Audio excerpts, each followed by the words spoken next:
యేసుక్రీస్తునందు ప్రియమైన సహోదరి సహోదరులారా, ఈనాటి వాక్య పరిచర్యని పరిశుద్ధ గ్రంథము నుండి వాక్యము చదివి ప్రారంభించుకుందాం. మార్కు శుభవార్త 6వ అధ్యాయము 7వ వచనము నుండి 13వ వచనం వరకు. అక్కడ హెడ్డింగ్ వేద ప్రచారము అనే హెడ్డింగ్ ఉంది. ప్రియులారా, అక్కడ వాక్యం చదువుదాం. యేసు 12 శిష్యులను తన చెంతకు పిలిచి బోధించుటకు జంటలుగా వారిని గ్రామములకు పంపుచు అపవిత్రాత్మలను వెళ్ళగొట్టుటకు వారికి శక్తిని ఇచ్చెను. ప్రయాణములో మీరు చేతి కర్రను తప్ప మరేమీ తీసుకొని పోరాదు. రొట్టెను కానీ సంచిని కానీ ధనము కానీ వెంట తీసుకొని పోరాదు. పాదరక్షలు తొడుగుకొనుడు, కానీ 2 అంగీలను తీసుకొని పోవలదు.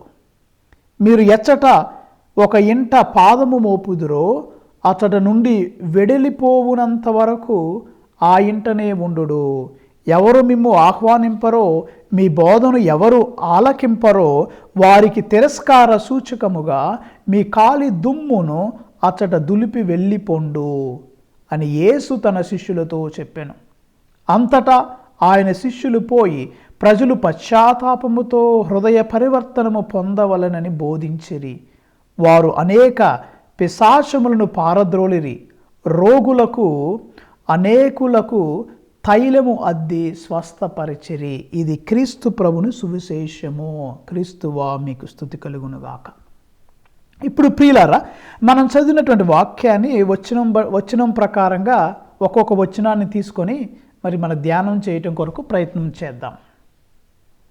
ముందుగా మనం చదవలసిన వాక్యం ఏంటంటే 7వ వచనము.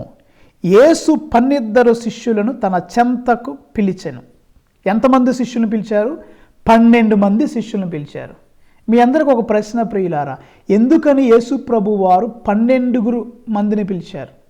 దానికి ఒక అర్థం ఉందా అని మనం ఆలోచన చేసినట్లయితే, ఈ 12 అనే సంఖ్యకి పరిశుద్ధ గ్రంథంలో చాలా విలువ ఉంది, ప్రాధాన్యత ఉంది. ఉదాహరణకి మనం పాత నిబంధనలో చూసుకున్నట్లయితే మనకి యాకోబు యొక్క కుమారులు 12 మంది. ఆ 12 మందిని మన పరిశుద్ధ శాస్త్రం ప్రకారం 12 గోత్రాలకు చెందిన ఇశ్రాయేలీలు అంటాం. 12 గోత్రాలకు సంబంధించినటువంటి వారు ఈ ఇశ్రాయేలుల 12 గోత్రాలు ఎవరంటే యాకోబు యొక్క కుమారులు. మీకు వాక్యంలో చదువుతున్న ఆదికాండము 35వ అధ్యాయము 23 నుండి 26 వచనాలు అక్కడ మనం చదివితే అక్కడ హెడ్డింగ్ 12 యాకోబు కుమారులు. యాకోబు కొడుకులు 12 కలరు. అతనికి మొదట పుట్టిన రూబేను, తర్వాత షిమియోను, లేవి, యోదా, ఇస్సాకారు, సెబూలూను అనువారు లేయా కుమారులు. మళ్ళీ తర్వాత రాహేలు కుమారులు ఎవరు? యోసేపు, బెన్యమీను. దాను, నఫ్తాలి అనువారు రాహేలు దాసి బిల్షా పుత్రులు. గాదు, ఆషేరు అనువారు లేయా దాసి జిల్ఫా సుతులు. ఇలా ప్రియులారా, తండ్రి ఒక్కడో యాకోబు, మరి లేయా భార్య రాహేలు భార్య, మరి ప్రతి భార్యకు వారికి ఉన్నటువంటి దాసీలు, వారికి కూడా సంతానం కలిగి ఆల్టుగెదర్ మొత్తంగా యాకోబుకి 12 మంది సంతానం. ఈ 12 కూడా ఇశ్రాయేలు ప్రజలకి ఈ 12 గోత్రాల వారుగా వారిని విభజించారు. ఈ 12 అంకెను ఆధారంగా చేసుకునే మరి క్రీస్తు ప్రభు కూడా తర్వాత 12 మంది శిష్యుల్ని ఎంపిక చేసుకున్నారు. 12 గోత్రాల ఇశ్రాయేలు ప్రజలకి మ్యాచ్ అవ్వటానికి నూతన నిబంధనలో ప్రభు కూడా మరి 12 మంది అపోస్తుల్ని, శిష్యుల్ని ఎంపిక చేసుకున్నారు. ఇంకా మనకి వాక్యంలో చూస్తే వారిని ఒక్కొక్కరుగా పంపలేదు, ఇద్దరు చొప్పున వారిని పంపారు. ప్రభు ఇద్దరిద్దరు చొప్పున పంపారు. జంటలుగా వారిని గ్రామములకు పంపాను. ఎందుకు పంపారు జంటలుగా అంటే దీనికి కూడా ఒక అర్థం ఉంది. ఆ జూవిష్ ట్రెడిషన్ అంటే యూదా సాంప్రదాయంలో ఒక్క వ్యక్తి యొక్క సాక్ష్యం చెల్లేది కాదు. ఒక వ్యక్తి చెప్పేది నిజం అని నిరూపించాలంటే మరొక వ్యక్తి ఉండాలి. అందుకని క్రీస్తు ప్రభు తెలివిగా ఏం చేశారంటే వారిని ఒక్కొక్కరుగా పంపలేదు, కానీ ఇద్దరు జంటలుగా వారిని పంపారు. ఒక వ్యక్తి వాక్యం బోధిస్తుంటే మరో వ్యక్తి పక్కన ఉండేవాడు. దాని అర్థం ఏంటంటే ఇదిగో ఆ బోధించే వ్యక్తి యొక్క బోధ సత్యము, యథార్థము అని చెప్పటం కొరకు మరి అక్కడ మరో వ్యక్తి అండగా తోడుగా ఉండేవాడు. ప్రభు వారిని జంటలుగా ఇద్దరు చొప్పున వారిని పంపారు. తర్వాత ప్రియుల వారిని ఎందుకు పంపారు అంటే మూడు పనులు చేయటానికి.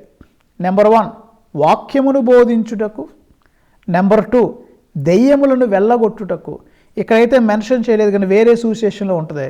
ఈ రెండింటికంటే ముందు ప్రభువుతో ఉండుటకు, to be with him and to be sent out. ఆయన దగ్గరికి వెళ్ళాలి, ఆయన దగ్గర ఉండాలి, నేర్చుకోవాలి, నేర్చుకున్నది బయటికి వెళ్ళి 10 మందికి బోధించాలి, దెయ్యములను వెళ్ళగొట్టాలి. ఇది వారికి ఇచ్చినటువంటి బాధ్యత. అయితే ప్రియులారా, ఇక్కడ మన వాక్యం అలా చదివితే ఇక్కడ 8వ వచనం మనం చూద్దాం. మార్కు శుభవార్త 6వ అధ్యాయం 8వ వచనం. ప్రయాణములో మీరు చేతి కర్రను తప్ప మరి ఏమీయూ తీసుకొని పోరాదు. Praise the lord. చేతిలో కర్ర తప్ప అంటే ఆ రోజుల్లో మరి ఎడారిలో వెళ్ళాల్సి వచ్చేది, అడవుల్లో వెళ్ళాల్సి వచ్చేది. కర్ర అనేది ఒక ప్రొటెక్షన్. గొర్రెల కాపర్లు కూడా చేతిలో ఒక కర్ర ఉండేది. చేతిలో కర్ర అనేది ఒక రక్షణ, సెల్ఫ్ డిఫెన్స్. ఏమన్నా జంతువులు కానీ వన్యమృగాలు కానీ వచ్చినప్పుడు కానీ, లేకపోతే అలసిపోయినప్పుడు సేద తీర్చుకోవటానికి కానీ ఒకలాంటి రక్షణ కర్ర. సరే, ప్రభు అంటున్నారు ప్రయాణములో చేతి కర్రను తప్ప మరేమీ తీసుకొని పోరాదు అని చెప్పి అక్కడ ఒక లిస్టు చెప్తున్నారు ఏమేమి తీసుకెళ్ళొద్దు. ఫస్ట్ నెంబర్ 1 రొట్టెను కానీ సంచిని కానీ ధనము కానీ వెంట తీసుకొని పోరాదు. హల్లెలూయా, ప్రైజ్ ద లార్డ్. రొట్టె తీసుకెళ్ళొద్దు అంటున్నారు, అంటే భోజనం క్యారేజ్ కట్టి వెళ్ళొద్దు. తర్వాత సంచిని మోసుకెళ్ళొద్దు, ధనము కానీ తీసుకెళ్ళొద్దు. ఇప్పుడు ఈ 3 పదాల గురించి ఆలోచన చేద్దాం వాక్యాన్ని ఆధారంగా చేసుకొని. మొట్టమొదటిగా ఏమంటున్నారు? రొట్టెను తీసుకెళ్ళొద్దు అంటున్నారు. రొట్టెను కానీ ఎందుకు రొట్టె తీసుకెళ్ళొద్దు అంటున్నారు ప్రియులారా అంటే, ఇక మన ధ్యాస అంతా ఈ భోజనం మీదే ఉండకూడదు. భోజనం దేవుడు సమకూరుస్తాడు. హల్లెలూయా, దేవుడే సమకూర్చును. ఆది కాండములో మనందరికీ తెలుసు, అబ్రహాము ఇస్సాకుని బలి సమర్పించాలనుకున్నప్పుడు మరి తర్వాత ఆకాశంలో దేవదూత దర్శనమిచ్చి అబ్రహాము చిన్నవాని మీద చెయ్యి వెయ్యకుము అన్నాడు. అప్పుడు అబ్రహాము అటు ఇటు చూస్తే పొదలలో చిక్కుకున్న ఒక పొట్టేలు వారికి కనిపించినది. అప్పుడు అబ్రహాము అన్నాడు, దేవుడు సమకూరుస్తాడు. ఏ సమయంలో ఏది కావాలి అని ప్రభువుకు తెలుసు కాబట్టి ఆయన మనకి సమకూరుస్తాడు అని మనకి అబ్రహాము అలనాడు చెప్పాడు. ఇది ప్రియులారా, ఈ రొట్టెను దేవుడు తీసుకెళ్ళవద్దన్నాడు. ఎందుకు?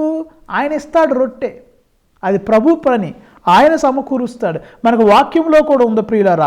రాజుల మొదటి గ్రంథము 17వ అధ్యాయంలో సారేఫత్ విధవ అని ఒక హెడ్డింగ్ ఉంది. సారేఫత్ విధవ ఏంటి? అక్కడ ఏలియా ప్రవక్త ఆ విధవ దగ్గరికి వెళ్ళాడు. దేవుడు వెళ్ళమన్నాడు. మీకు అక్కడ వాక్యం నేను మీ కొరకు చదువుతాను. రాజుల మొదటి గ్రంథము 17వ అధ్యాయము అక్కడ మీ కొరకు నేను 8వ వచనం నుండి నేను చదువుతాను. ప్రభు వాని ఏలియాతో, నీవు సీదోను చెంతనున్న సారేఫతు పట్టణమునకు వెళ్ళి అక్కడ నివసింపుము. అచ్చట కాపురముండు ఒక విధవను నీకు భోజనము పెట్టవలసినదిగా ఆజ్ఞాపించితినని చెప్పాను. ఏలియా అట్లే సారేఫతునకు వెళ్ళాను. అక్కడ నగర ద్వారము చేరుకున్నప్పటికీ ఒక విధవ పొయ్యిలోనికి పుల్లలు ఏరుకొనుచుండెను. ఒక విధవరాలు పుల్లలు ఏరుకుంటుందంట. ప్రభు చెప్పాడు, ఏలియా నువ్వు పలానా ప్రదేశానికి వెళ్ళు, అక్కడ నీకు భోజన సదుపాయాలు నేనే ఏర్పాటు చేస్తాను.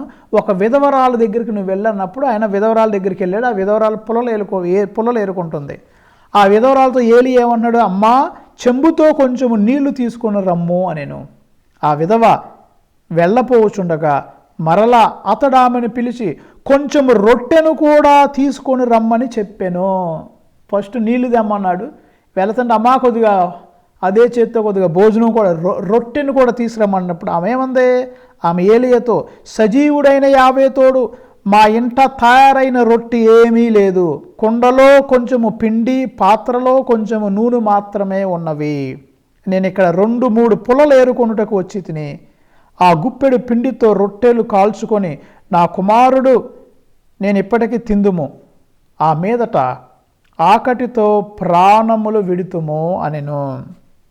అయ్యా మా దగ్గర ఏం లేదు, కొంచెం పిండి ఉంది, కొంచెం నూనె ఉంది, ఇప్పుడు మా అబ్బాయి మేమిద్దరం అవి వండుకొని తిని తర్వాత ఇక మాకు తింటాక ఏం లేదు, ఆకలి బాధతో మేము చచ్చిపోవాల్సిందే, మాకేమి లేదు అని ఆ విధవరాలు ఏలియాతో చెప్తే ఏలియా ఏమంటున్నాడు? ఏలియా ఆమెతో, అమ్మా నువ్వు విచారింపవలదు, నేను చెప్పినట్లే పోయి రొట్టె కాల్చుకోవచ్చును, నీవు చెప్పినట్లే పోయి రొట్టెను కాల్చుకోవచ్చును, కానీ మొదట మీ ఇంటనున్న పిండితో ఒక చిన్న రొట్టె చేసి నాకు పెట్టుము, ఆ పిమ్మట నీవు నీ కుమారుడు రొట్టెలు కాల్చుకోము. ఇశ్రాయేలు దేవుడైన ప్రభు ఇట్లు సెలవిచ్చుచున్నాడు. ఏమని? యావే నేలపై వాన కురిపించు వరకు కుండలోని పిండి కానీ పిడతలోని నూనె కానీ తరిగిపోవు. Praise the lord. ఒక ప్రవక్తకు నువ్వేమైనా ఇస్తే నీకు ఏమి కొరత ఉండదు.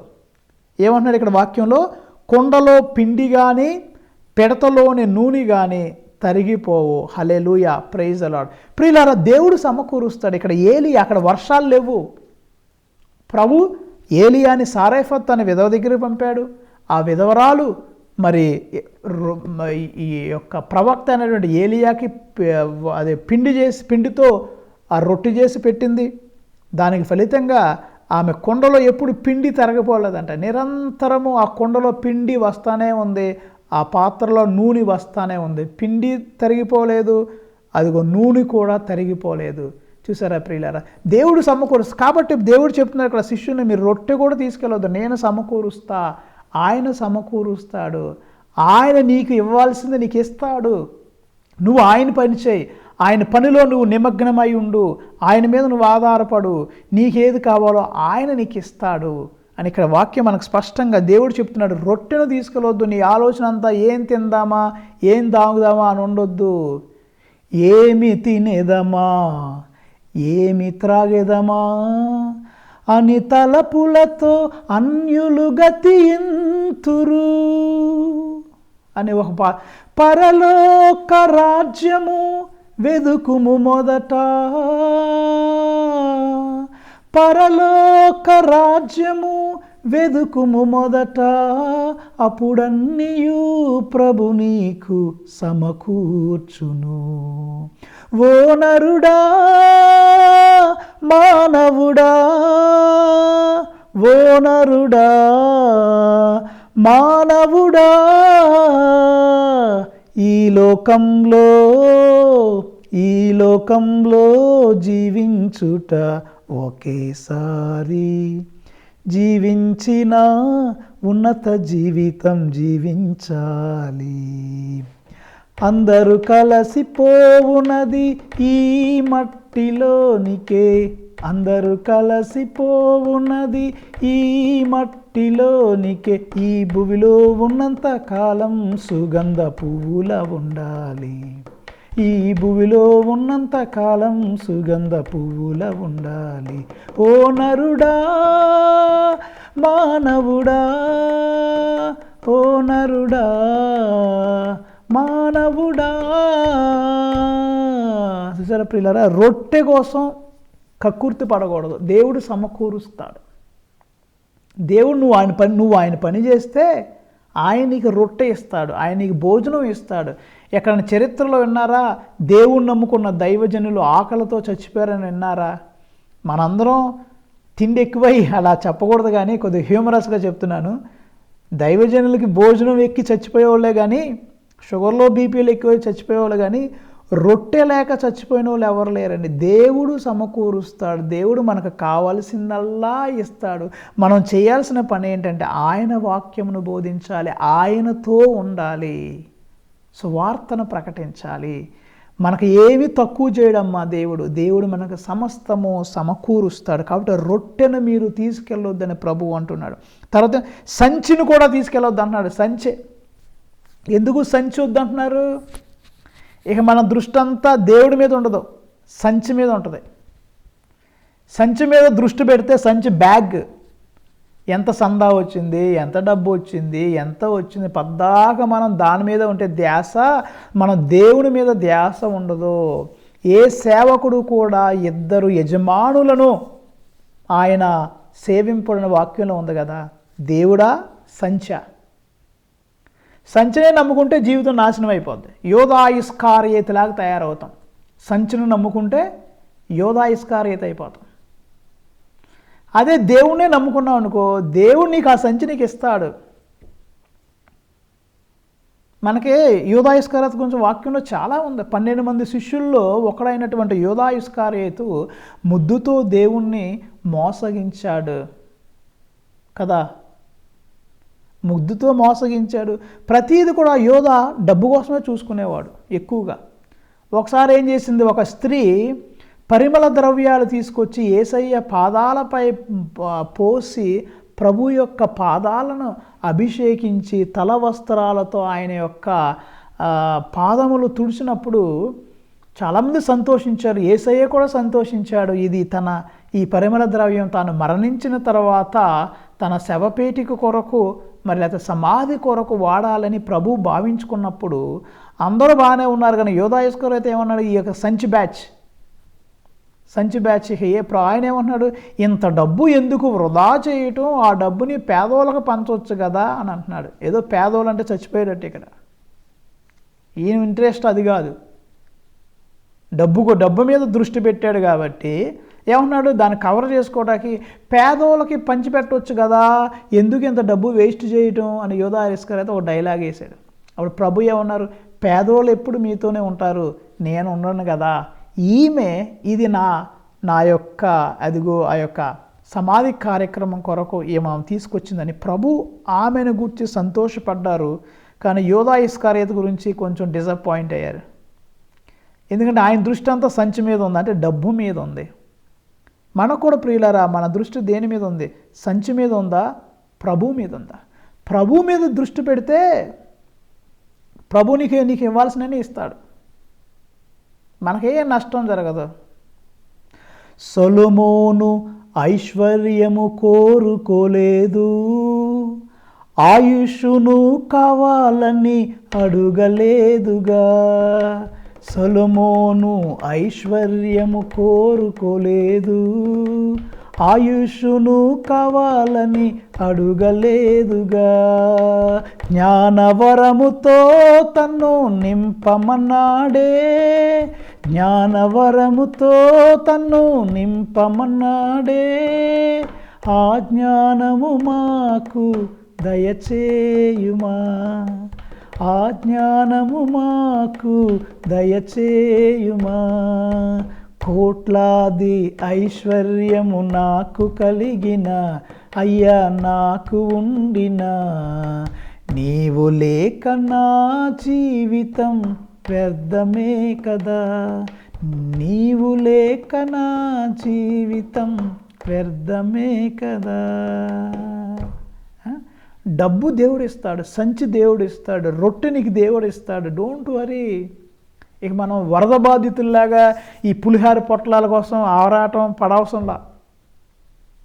వరదలు వచ్చేసి తుఫాను వచ్చేసి ఇల్లు కొట్టుకుపోయి పులిహార ప్యాకెట్లాలు ఇసురుతారు కదా, అప్పుడు పెద్ద టెన్షన్ ఉంటుంది. వద్దు, ప్రభు నీకు ఇస్తాడు, ప్రభు సమకూరుస్తాడు, నీ బ్యాగ్ నీకు ఇస్తాడు. Don't worry. నువ్వు స్పెషల్ ఎఫర్ట్ చేయొద్దు డబ్బు కోసం.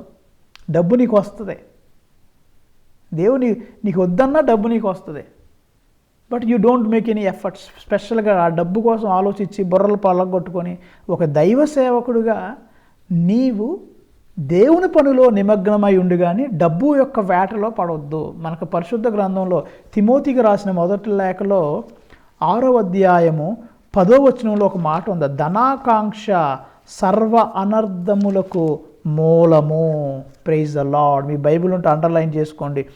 పౌలు తిమోతికి రాసిన మొదటి లేఖ 6వ అధ్యాయము 10వ వచనము, ధనకాంక్ష సర్వ అనర్థములకు మూలము.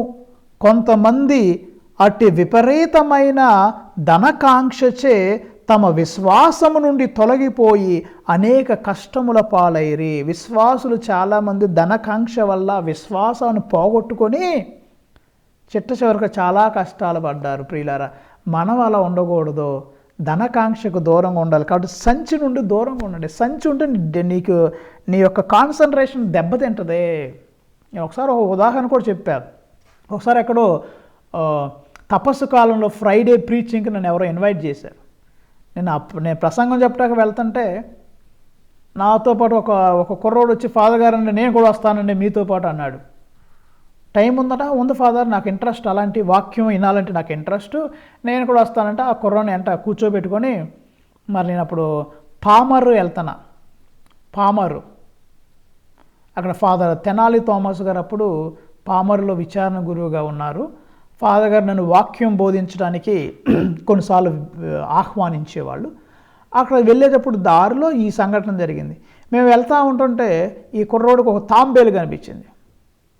ఒకసారి ఫాదర్ గారు ఆపండి ఆపండి ఫాదర్, ఆపండి ఫాదర్ అంటే, ఏంటి బాబు అంటే, ఫాదర్ గారి తాంబేలు ఉంది, నేను తాంబేలుని పట్టుకుంటాం, మనం తినొచ్చు. ఇప్పుడు ఎందుకులే, మనం ఉపవాస ప్రార్థనకి వెళ్తున్నాం కదా, తాంబేలు ఎందుకు అంటే, లేదు ఫాదర్ తీసుకుందాం ఫాదర్, ప్లీజ్ ఫాదర్ ఆపండి ఫాదర్ అంటే బండి ఆపాం. వెళ్ళి తాంబేలు పట్టుకున్నాడు కుర్రోడు. ఫాదర్ గారు మీ దగ్గర సంచి ఏమైనా ఉంటే ఇవ్వండి ఫాదర్, ప్లాస్టిక్ బ్యాగ్ అని ఏమైనా ఉంటే నా బ్యాగ్ తీసి దాంట్లో అక్కడ ఉన్న ఒక ప్లాస్టిక్ బ్యాగ్ ఇచ్చి ఆ బాబుకి ఇచ్చా. ఆయన ఆ యొక్క సంచిలో తాంబేలు పెట్టాడు. ఆ సంచి పట్టుకొని వెనక కూర్చున్నాడు. నేను బండి తోలుతూ ఉంటుంటే ఆ తాంబేలు నన్ను అప్పుడప్పుడు ముందుకు తోస్తూ ఉంది వెనకాల. సరే ఎట్లాగో తట్టుకొని, సరే పిల్లోడు ఇంట్రెస్ట్గా ఫీల్ అవుతున్నాడుగా అని, సరే యంగ్ మ్యాన్ యూత్ మెంబర్ వచ్చాడు మన కోసం అని ఓపిక్గా అతను తీసుకెళ్ళాను. అక్కడ వెళ్ళాల్సిన ప్లేస్ వచ్చింది, ఉపవాస ప్రార్థనకి వెళ్ళాల్సిన ప్లేస్. అది సాయంత్రం అయిపోయింది. అప్పటికి సాయంత్రం ఆ ప్రార్థన కూడిక, జనాలందరూ అక్కడ స్తుతి ప్రార్థన చేస్తూ ఉన్నారు. మేము దిగాము. ఇక నేను బండి దిగాను. అప్పుడు ఆ పిల్లోడు అన్నాడు, ఫాదర్ గారండి ఈ తాంబేల్ని ప్రార్థన అయ్యేంత వరకు మన బైక్ ఏదైనా పౌచ్ ఉంటుంది, ఒక చిన్న బ్యాగ్, ఆ బ్యాగ్లో పెట్టి ఇలా దానికి ఈ క్లిప్ పెడదాం, ఏమవుదు అన్నాడు. సర్లే నీ ఇష్టం అని నేను వచ్చేసాను ముందుకి. ఈలోపు ఆయన ఆ తాంబేల్ని ప్లాస్టిక్ బ్యాగ్లో పెట్టి బైక్ మీద ఎదరున్న పౌచ్లో పెట్టాడు. వచ్చి ఆయన కూడా ముందుకు రాగానే కాసేపటికి ఆ యొక్క తాంబేలు బ్యాగ్లో నుండి ఎట్లాగో విడిపించుకొని అటు కదిలి ఆ యొక్క క్లిప్ ఊడిపోయింది. బైక్ బండి మీద నుంచి కిందకు దూకింది. అక్కడ స్తుతి ప్రార్థన జరుగుతూనే ఉంది. ఎప్పుడైతే తాంబేలు కిందకు దూకిందో అక్కడ కొంత పిల్లలు చూసి, అయ్యో తాంబేలు ఫాదర్ గారు తాంబేలు పారిపోతుంది, ఫాదర్ గారు తాంబేలు పారిపోతుంది, ఒకటే అరుపు. అక్కడ అందరూ ఒకేసారి లేచారు. ప్రార్థన అంతా డిస్టర్బ్ అయింది. నాకు చాలా సిగ్గు అనిపించింది. చివరికి ఆ తాంబేలు ఎక్కడికో పోయింది. కానీ ఎంత న్యూసెన్స్, ఎంత డిస్టర్బెన్స్. అప్పుడు నాకు ఈ వాక్యం చదివినప్పుడల్లా నాకు అదే గుర్తొస్తుంది. సంచి తీసుకెళ్ళొద్దంటే, నువ్వు దేవుడు సువార్త బోధించడానికి వెళ్ళేటప్పుడు బైబిల్ పట్టుకెళ్ళు, పాటల పుస్తకం పట్టుకెళ్ళు, జపాల పుస్తకాలు పట్టుకెళ్ళు, లేకపోతే ఇంకేమైనా రాసుకోవడానికి పెన్ను పేపర్ తీసుకెళ్ళు. సంచి ఎక్స్ట్రా సంచి, వేరే సంచి నువ్వేం తీసుకెళ్ళి అవసరం. సరే ఇక్కడ సంచి ఎందుకు వద్దన్నా, నువ్వు నీ మైండ్ అంతా దాంట్లో ఏం పెడదామా, ఏం దాచుకుందామా, లేకపోతే ఎవరు డబ్బులు ఇస్తే దాచుకుందామా, లేకపోతే సంచి అనేది రకరకాల అర్థాలు ఉంటాయి. ఒక బ్యాంక్ నీకు సంచి, దాని గురించి ఆలోచించవద్దు. బ్యాంక్ అకౌంట్ల గురించి ఆలోచించవద్దు. దైవ సేవకుడిగా దేవుడు నీకు అన్నీ ఇస్తాడు, అవి వదిలే, దేవుడి మీద ఆధారపడు. కాబట్టి రొట్టెను కానీ సంచిని కానీ తీసుకెళ్ళొద్దు, ధనము కూడా వెంట తీసుకెళ్ళొద్దు అంటున్నారు. ఆ డబ్బు కూడా దేవుడే ఇస్తాడు. కాబట్టి ప్రియులారా, తర్వాత పాదరక్షకులు తొడుగుకొనుడు కానీ 2 అంగీలు తీసుకొని పోవలదు. అంటే నువ్వు ఎక్కువ ఏం తిందామా, ఏం తాగుదామా, ఏం ధరిద్దామా అని ఆటల గురించి ఎక్కువ ఆలోచించకుండా దేవుని మీద ఆధారపడు. దేవుడు నీకు అన్నీ సమకూరుస్తాడు. దీనాత్ములు ధన్యులు, దైవరాజ్యము వారిది. దీనాత్ములు ధన్యులు, దైవరాజ్యము వారిది. అంటే ఎవరో ఈ దీనాత్ములు అంటే దేవుని మీద ఆధారపడేవాడు, దేవుడు సన్నిధిలో మోకరించేవాడు. దేవా నీ వల్ల నేను ఈ స్థితిలో ఉన్నాను, దేవా నువ్వు నన్ను ఆశీర్వదిస్తున్నావు, నీకు వందనాలు స్తోత్రాలు అని చెప్పేవాడు ధన్యుడని వాక్యం తెలియపరుస్తుంది. ప్రియులారా, ఒక పునీతుడు పరిశుద్ధ గ్రంథంలో ఈ బైబిల్లో ఎట్లా ఉండదో అక్షరాలుగా పాటించాడు ఒక పునీతుడు. మీకు తెలుసా ఆ పునీతుడు ఎవరో? పునీత అసీసీపుర ఫ్రాన్సిస్ గారు. పక్కాగా బైబిల్లో ఏమైతే చెప్పారో అదే పాటించాడు. రొట్లు తీసుకెళ్ళలేదు, సంచి తీసుకెళ్ళలేదు, డబ్బులు తీసుకెళ్ళలేదు, ఇంకా 2 అంగీలు తీసుకెళ్ళలేదు. చాలా దేవుని యొక్క వాక్యాన్ని చాలా దగ్గరగా పాటించినటువంటి వ్యక్తి పునీత అసీసీపుర ఫ్రాన్సిస్ గారు. ప్రియులారా, ఆయన తన శిష్యులకు చెప్పినటువంటి మాటలు 3 విషయాలు చెప్పాడు. మన ఇక్కడ ప్రభు ఏమొద్దన్నాడు? ప్రభు ఇక్కడ రొట్టె వద్దన్నాడు, సంచి వద్దన్నాడు, ధనము వద్దన్నాడు కదా. వీటికి బదులుగా ఫ్రాన్సిస్ గారు, సరే సంచి ధనము ఒకటే అనుకోండి, మనం ఈ 3 పాయింట్లుగా తీసుకొస్తాక ట్రై చేద్దాం. రొట్టె వద్దన్నారు, సరే సంచి డబ్బు ఆ 2 ఒకటే అనుకోండి, వద్దన్నారు. 2 అంగీలు వద్దన్నారు. ఈ 3 బదులుగా పునీత అసీసీపుర ఫ్రాన్సిస్ గారు ఏం చేశారంటే, ఆయన ప్రియులారా తన శిష్యులకి 3 సలహాలు ఇచ్చాడు. Sources of inner Joy and happiness, sources of spiritual Joy. ఆధ్యాత్మిక ఆనందం జీవితంలో పొందాలి అంటే ఏం చేయాలి? ఆధ్యాత్మిక ఆనందం, అదే శారీరక ఆనందం కాదు, ఆధ్యాత్మిక ఆనందం. ఆయన 3 సలహాలు చెప్పాడు. నువ్వు ఆధ్యాత్మిక ఆనందాన్ని నువ్వు జీవితంలో పొందాలంటే నెంబర్ 1, మొట్టమొదటిగా నీకేం కావాలంటే ప్రేయర్ లైఫ్ ఉండాలి, ప్రార్థనా జీవితం. యేసుప్రభు మన మార్కు సువార్త 1వ అధ్యాయం 35వ వచనం, ఆయన వేకువజామున నిద్ర లేచి ఒక నిర్జన ప్రదేశమునకు వెళ్ళి ప్రార్థించెను. కొన్నిసార్లు యేసయ్య రాత్రంతా దైవ ప్రార్థనలో మునిగి ఉండెను. ఆయన జీవితంలో ఏ నిర్ణయం తీసుకున్నా, ఎటువంటి 12 మంది శిష్యులను ఎంపిక చేసుకోవడానికి ముందు కూడా యేసయ్య రాత్రంతా దైవ ప్రార్థనలో గడిపారు. ప్రార్థన అనేది చాలా ముఖ్యం ప్రియులారా. ఈ ప్రార్థనలో మన ఆలోచన మనం దేవునితో పంచుకోవాలి, దేవుని సన్నిధిలో బలపడాలి, దేవునిలో మనం మిళితమై ఉండాలి. నీ హృదయంలో యేసయ్య సింహాసనంపై కూర్చొని ఉండాలి. ఆ యేసయ్యతో నీ బాధలు చెప్పుకో, ఆ యేసయ్యతో నీ సమస్యలు చెప్పుకో. అప్పుడు చెప్పుకున్నప్పుడు ఆయన నుండి నీకు శక్తి వెలువడుతుంది, ఆయన కృప నీ మీదకు వస్తుంది. అప్పుడు యేసయ్య నీ శ్రమలో నీ బాధలు నువ్వు తట్టుకోవటానికి, నిలబడటానికి ఆయన నీకు శక్తిని, బలాన్ని ఇస్తాడు. ప్రియులారా, కొన్నిసార్లు మనం అనుకుంటాం, ఉదాహరణ చెప్తున్నా, వర్షం వస్తుందా, నువ్వు ప్రార్థన చేస్తున్నావు, దేవుడు ఆ వర్షాన్ని ఆపకపోవచ్చు, కానీ నీకు ఎలా తోడు ఉంటాడంటే ఒక గొడుగులాగా దేవుడు నీకు తోడు ఉంటాడు. వర్షం వస్తూనే ఉంటుంది, కానీ ఆ వర్షాన్ని ఎదుర్కోవటానికి కావలసినటువంటి ఒక ఇంటి మీద కప్పులాగా, చేతిలో గొడుగులాగా దేవుడు నీతో ఉంటాడు, నిన్ను నడిపిస్తాడు, నీకు తోడుగా ఉంటాడు. కాబట్టి ప్రియ ప్రార్థనలో మనం శక్తి పొందుతాం. ఒక క్రొకోడైల్, ఒక ముసలి నేలల్లో ఉంటే ఎంత బలంగా ఉంటుందో, విశ్వాసి ప్రార్థనలో ఉంటే అంత బలంగా ఉంటాడు. కాబట్టి ప్రార్థన మనకు చాలా ముఖ్యం ప్రియులారా. నువ్వు ప్రార్థన జీవితం నీకు లేకపోతే నీ జీవితంలో ఒంటరిగా ఉంటావు, నిరాశకు లోనవుతావు, నిస్పృహకు లోనవుతావు, డిస్కరేజ్మెంట్ వస్తుంది, నిరుత్సాహం వస్తుంది, కొన్నిసార్లు సూయిసైడ్ కూడా చేసుకునే ప్రమాదం వస్తుంది. కానీ నువ్వు ప్రార్థిస్తున్నావంటే దేవుడు నాకేంటి, దేవుడు నాకు అండగా ఉన్నాడు, దేవుడు నాకు తోడుగా ఉన్నాడు, దేవుడు నన్ను నడిపిస్తాడు, ఆయన తన శ్వాసను నాకు పదే నాలో ఊది నాలో నూతన ఉత్తేజం, నూతన జీవం ఇస్తాడు. కాబట్టి పునీత అసీసీపుర ఫ్రాన్సిస్ గారు తన శిష్యులకు చెప్పారు, మొట్టమొదటిది ప్రార్థన.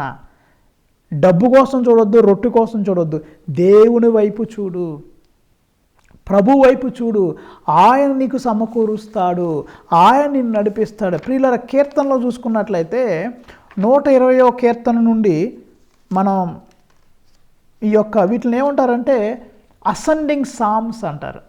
అంటే ఇశ్రాయేలు ప్రజలు యెరూషలేముకి వెళ్ళేటప్పుడు, మెట్లు ఎక్కేటప్పుడు ఈ కీర్తనలు వాళ్ళు జపించుకునేవాళ్ళు. మీకు ఒక కీర్తన చదువుతాను, దేవుడి మీద ఆధారపడాలని చెప్పడం కొరకు. 123వ కీర్తనలో అక్కడ 1-2 వచనాలు మీకోసం నేను చదువుతాను. 123వ కీర్తన. ప్రభు స్వర్గమునందు ఆసీనుడైన వాడా, నేను నీ వైపు కన్నులెత్తి చూస్తున్నాను. అయ్యా, నేను నీ వైపు చూస్తున్నాను. సేవకుల కన్నులు యజమానుని చేతి మీదను, చెలికత్తె కన్నులు యజమానురాలి చేతి మీదను నిలిచి ఉండునట్లే మన దేవుడైన ప్రభువు మనలను కరుణించు అంతవరకు మన కన్నులను మన కన్నులను ఆయన మీద నిలిపి ఉందుము. Praise the lord. మన కళ్ళ చూపు ప్రభువు మీద ఉండాలి. ఈ యొక్క సేవకుడు చూపు ఎవరి మీద ఉంటుందా? యజమాని చేతుల మీద ఉంటుందంట. యజమానుడు ఏమైనా ఇస్తాడేమని సేవకుడు ఎప్పుడు కూడా ఆ యజమాని చేతులు చూసినట్లుగా ఇదిగో మనం యేసయ్య వైపు చూడాలి. మన కన్నులు ఆయన మీద ఉంచాలి ప్రియులారా.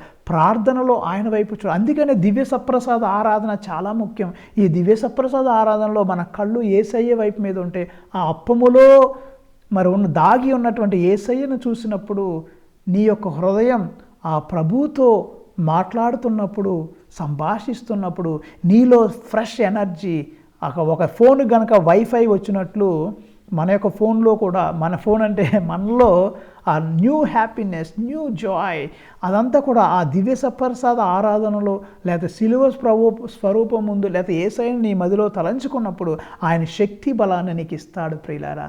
రెండోది పునీత అసిసిపుర ఫ్రాన్సిస్ గారు చెప్పింది ఏంటంటే, ఇదిగో పవర్టీ, పేదరికంలో జీవించమన్నాడు. ఆయన కూడా తాను గొప్ప కోట్లు ఆస్తి కలిగినటువంటి వాడు ఫ్రాన్సిస్ గారు. మొత్తాన్ని వదిలేశాడు. తండ్రి పెద్ద మర్చెంట్, బట్టల వ్యాపారి, కోట్లలో డబ్బు ఉంది, మొత్తం వదిలేశాడు. నా తండ్రి పరలోకపు తండ్రి, ఆయన నన్ను పోషిస్తాడు, ఆయన నన్ను ఆదరిస్తాడని కట్టు వస్త్రాలు వదిలిపెట్టి, బట్టలన్నీ వదిలిపెట్టి ఆయన అలా దేవుడి సేవకు వచ్చేసాడు. వాళ్ళ నాన్నగారు ఫ్రాన్సిస్ గారికి పిచ్చెక్కిందని గొలుసుతో కట్టేశాడు, ఒక చోట గదిలో బంధించాడు. ఎందుకంటే ఫ్రాన్సిస్ గారు ఎప్పుడు దాన ధర్మాలు చేస్తున్నాడు, బట్టలు ఇచ్చేస్తున్నాడు, ఆస్తి పంచేస్తున్నాడు. నా కొడుక్కి పిచ్చెక్కిందని అనుకొని తండ్రి కుక్కను బంధించినట్లు బంధించాడు. కొడుకు మీద కేసు పెట్టాడు. ఆ జడ్జిమెంట్ సమయంలో ఫ్రాన్సిస్ గారు, సరే నా తండ్రి ఈయన నా కొడుకు కాదంటున్నాడుగా నన్ను, సరే నా తండ్రి ఈయన కాదు, నా తండ్రి పరలోకపు తండ్రిని మొత్తాన్ని వదిలేసి ఫ్రాన్సిస్ గారు మరి దేవుని సేవకై వచ్చేసాడు. సమస్తాన్ని వదిలేశాడు, పేదరికాన్ని అనుభవించాడు. ఎందుకు పేదరికంలో జీవించమన్నాడంటే, మన పేదరికంలో జీవించినప్పుడే దేవుని యొక్క దయను పొందుతాం. We experience providence of God during the time of poverty. నువ్వు పేదరికంగాలో ఉన్నప్పుడు అప్పుడు నువ్వు దేని మీద ఆధారపడతావు? డబ్బు మీద ఆధారపడవు, దేవుని మీద ఆధారపడతావు, దేవుని వైపు చూస్తావు. కాబట్టి ఫ్రాన్సిస్ గారు కొన్నిసార్లు అడుక్కోటానికి వెళ్ళేవాడు. రోజంతా పనిచేసి అన్నీ అయిపోయిన తర్వాత రోజు అడుక్కునేవాడు. ఎందుకు? తగ్గింపు జీవించాలని, అహంకారం కోల్పోవాలని, ఈగో పోవాలని అడుక్కుంటూ ఆయన ప్రజలు ఇచ్చిన ఆహారాన్ని తింటూ వాక్యాన్ని బోధించేవాడు. సరే, అది ఎక్స్ట్రీమ్. ఇప్పుడు ఎవరు మిమ్మల్ని అడుక్కోమని చెప్పట్లేదులే, కానీ పేదరికంలో ఉండండి, మోడరేట్గా జీవించండి. పెద్ద హైఫైగా మనం ఏం జీవించాల్సిన పని లేదు. ఉన్నదాంతో తృప్తి చెందుదాం, కష్టపడదాం. ఎందుకంటే జీవనోపాధికే ప్రతి ఒక్కళ్ళు కష్టపడాలి. మీ అమ్మ నాన్న ఆస్తులు కాదు, వాళ్ళు సంపాదించినా సరే ఉంటే ఉండొచ్చు, వెరీ గుడ్. కానీ నీ డిగ్నిటీ, నువ్వు కష్టపడాలి, నువ్వు డబ్బు సంపాదించుకోవాలి, నీ కాళ్ళ మీద నువ్వు నిలబడాలి, దేవుని మీద ఆధారపడుతూ కష్టపడాలి. అది పేదరికంలో ఉన్నప్పుడు మనం దేవుని మీద ఆధారపడతాం. We experience the providence of God. కాబట్టి పేదరికంలో జీవించమన్నాడు. మూడోది శ్రమలో అంటే ఆత్మ సంతోషం పొందాలంటే నెంబర్ 1 ఫస్ట్ ప్రార్థన, రెండోది పేదరికం, మూడోది శ్రమలో. మీరు అనుకోవచ్చు, ఫాదర్ పిచ్చెక్కిందా ఏంటి, శ్రమల్లో ఆత్మ సంతోషం ఏంటండి అనొచ్చు.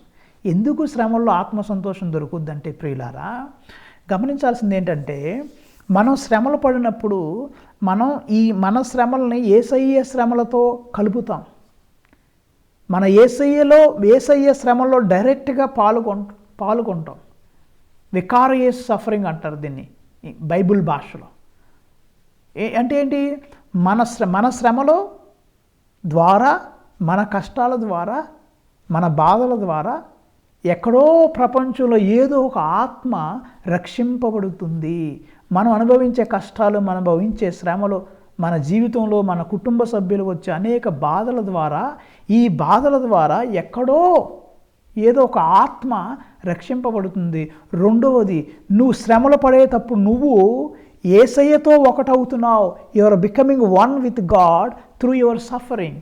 నీ కష్టం ద్వారా, నీ బాధ ద్వారా నువ్వు యేసయ్యతో ఒకటవుతున్నావు.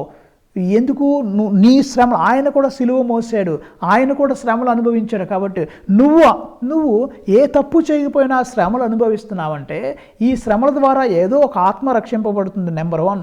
నెంబర్ 2, నువ్వు యేసయ్యతో ఐక్యం అవుతున్నావు, యేసయ్యకి దగ్గర అవుతున్నావు. నేను ఎక్కడో ఒక ప్రసంగంలో చెప్పాను. ఒకసారి తెరేసమ్మ గారు ఆమె చాలా ప్రార్థన చేస్తూ ఉండేది, కానీ చాలా జబ్బు, ఆమెకి ఎక్కువ బాధలు. She has always sickness. ఎప్పుడు ఏదో ఒక శ్రమతో ఏదో ఒక బాధతో ఆమె బాధపడుతూనే ఉండేది. ఆ కాన్వెంట్లో కొంతమంది అన్నారు ఏమేమి తప్పులు చేస్తుందో, ఏమేమి పాపాలు చేసిందో, ఇష్ట కష్టపడుతుందని తప్పుగా అర్థం చేసుకున్నారు, అపార్థం చేసుకున్నారు.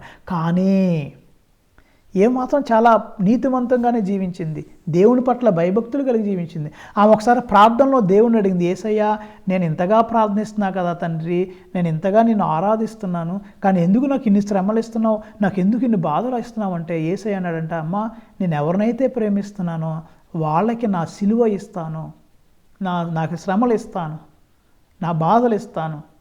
నేను ఎవరినైతే ప్రేమిస్తున్నానో వాళ్ళకి ఈ శ్రమలు ఇస్తానన్నప్పుడు అన్నారు. తర్వాత ఇంకో మాట కూడా అన్నారు ప్రభు, నేను ఎవరినైతే నా ఫ్రెండ్స్గా భావిస్తానో వాళ్ళకి ఎక్కువ శ్రమలు ఇస్తాను, నేను ఎవరినైతే నా స్నేహితులుగా భావిస్తానో వారికి ఎక్కువ శ్రమలు ఇస్తాను అన్నప్పుడు ఆ తెరేజమ్మ గారు అన్నారా, ఓకే ప్రభు నాకు ఇప్పుడు అర్థమైందండి, అందుకే మీకు చాలా తక్కువ మంది ఫ్రెండ్స్ ఉన్నారు అందంట. నీకు జీవితంలో ఎక్కువ శ్రమలు ఉంటే ఆత్మలో సంతోషపడు. You are friend of God, you are a man of God. దేవుడు నిన్ను తన స్నేహితురాలుగా ఎంపిక చేసుకున్నాడు కాబట్టి నీకు ఎక్కువ శ్రమలు ఇస్తున్నాడు, ఎక్కువ కష్టాలు ఇస్తున్నాడు కాబట్టి సంతోషం. కాబట్టి ప్రియులారా, ఈ 3 విషయాలు పునీత అసీసిపుర ఫ్రాన్సిస్ గారు తన శిష్యులకు చెప్పాడు. నెంబర్ 1, ప్రార్థనలో గడపండి, దేవుడి వైపు చూడండి, సంచి వైపు చూడొద్దు. 2వది, పేదరికంలో ఉండండి, డబ్బు మీద చూడొద్దు. 3వది, ఇదిగో శ్రమలు అనుభవించండి, అంటే శ్రమల్లో పాలు పంచుకోండి. ఈ 3 ద్వారా, ప్రార్థన ద్వారా, పేదరికం ద్వారా, శ్రమల ద్వారా మనం ఆధ్యాత్మికంగా ఎదుగుతాం, ఆత్మలో బలపడతాం, దేవుని కృపను పొందుకుంటాం. కానీ బైబిల్లో చెప్పినట్లుగా ప్రభు శిష్యులకు చెప్పారు కదా, మీరు చేతి కర్ర తప్ప ఏమేమి రొట్టె తీసుకోవద్దు. రొట్టె అంటే భోజనం, అన్నం కట్టుకెళ్ళ అవసరం లేదు, సంచిని తీసుకెళ్ళ అవసరం లేదు, డబ్బులు మోసుకొని వెళ్ళవసరం. ఆయన సమకూరుస్తాడు, ఆయన రక్షిస్తాడు. నువ్వు చేయాల్సిన పని అంటే దేవుని వాక్యాన్ని బోధించి. ఇక్కడ 12వ వచనంలో అంతటా ఆయన శిష్యులు పోయి ప్రజలు పశ్చాత్తాపంతో హృదయ పరివర్తనము పొందవలని బోధించేది. Praise the Lord. ప్రియులారా, ప్రవక్త బోధించాలి, ప్రవక్తను అవమానించకూడదు. ఇక్కడ మొదటి పట్టణంలో ఆమోసు గ్రంథంలో అక్కడ ఉన్నటువంటి ఒక యాజకుడు వచ్చి ప్రవక్తను అవమానించాడు. ఏమని అవమానించాడు? ఆమోసు గ్రంథము 7వ అధ్యాయము 12వ వచనంలో ఏమంటున్నాడు? అంతటా అమస్య ఆమోసుతో, దీర్ఘదర్శి నీవిక యూదాకు వెడలిపోమ్ము, అచ్చట ప్రవచనము చెప్పి పొట్ట పోసుకొనుము, ఇక బేతేలును మాత్రం ప్రవచనము చెప్పవలదు. ప్రవక్త వాక్యం బోధించడానికి వస్తే అక్కడ ఉన్న ఒక యాజకుడు ఏమంటున్నాడు ప్రవక్తని, నువ్వు ఇక్కడ కాదు వచ్చి కడుపు నింపుకోవడానికి ఇక్కడ రావాల్సింలా, నువ్వు అక్కడ వెళ్ళిపో, మీ ఊరు వెళ్ళిపో, అక్కడ భోజనం చూసుకో. అంటే ఏంటి? ఒట్టి భోజనం కోసమే వాక్యం బోధిస్తున్నావని ఈ ప్రవక్తను అవమానించాడు. ఆమోస్ ప్రవక్త యొక్క బిరుదు ఏంటంటే is a profit of social justice. సామాన్య సమాజంలో న్యాయాన్ని బోధించే ప్రవక్తగా ఆమోస్ ప్రవక్తకు బిరుదు ఉంది.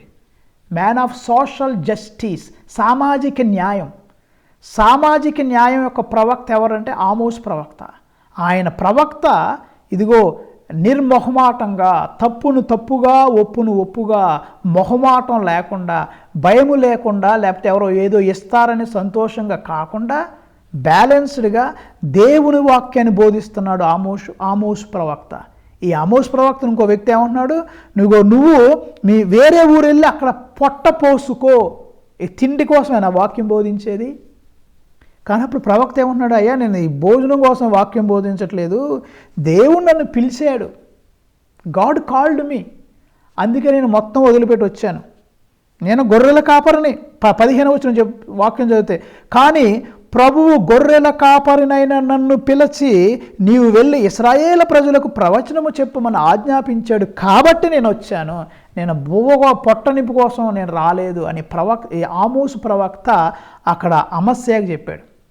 కానీ ప్రియులరా, ఈ ప్రవక్తని ఈ అమస్య అనే వ్యక్తి అవమానించాడు కదా, పొట్టకూటు కోసం వచ్చావు అన్నాడు కదా, ఆ మాట అన్నాడు కాబట్టి దేవుని యొక్క శాపం ఎవరైతే ఈ ప్రవక్తని నువ్వు పొట్టకూటు కోసం వచ్చావని ఏలెత్తి చూపాడో ఆ కుటుంబం నాశనం అయిపోయింది. మీరు తర్వాత టైం ఎక్కువైపోతుంది, నేను చెప్పట్లేదు. ఆమోసు గ్రంథము 7వ అధ్యాయము మీరు 17వ వచనం చూసుకున్నట్లయితే, ఏ వ్యక్తి అయితే ఈ ప్రవక్తను నువ్వు తిండి కోసం నువ్వు బోధకుడు అయ్యావు, నీ పొట్ట నింపు కోసం నువ్వు ఇక్కడికి వచ్చావు, నువ్వు వెళ్ళిపో అని ఎవరైతే అవమానించాడో అతని భార్య వేసే అయిపోయిందంట, బిడ్డలు చచ్చిపోయారంట, వాళ్ళ పొలములన్నీ అన్యులు నీ పొలమును భుజించి పంచుకొందురు, నీ మట్టుకు నీవు అపవిత్రమైన పరదేశమున చత్తువు. ఈ చూస్తే ఈ శాపాలు చెప్పకూడదు, కానీ ఇక్కడ వాక్యంలో ఉంది. అంటే మనం దైవజనుల్ని గౌరవించాలి, ప్రవక్తలను గౌరవించాలి, అంతేగాని వాళ్ళని చిన్న చూపు చూడకూడదు, వాళ్ళని అవమానించకూడదు. కాబట్టి ప్రియులారా, ఈ వాక్యాన్ని వింటున్న మీ అందరిని దేవుడు దీవించాలని కోరుతూ ప్రభు వైపు చూడండి, ప్రభు మీద ఆధారపడండి. దేవుడు మీ కుటుంబాలను కాచి కాపాడుదురుగాక. ఆమెన్.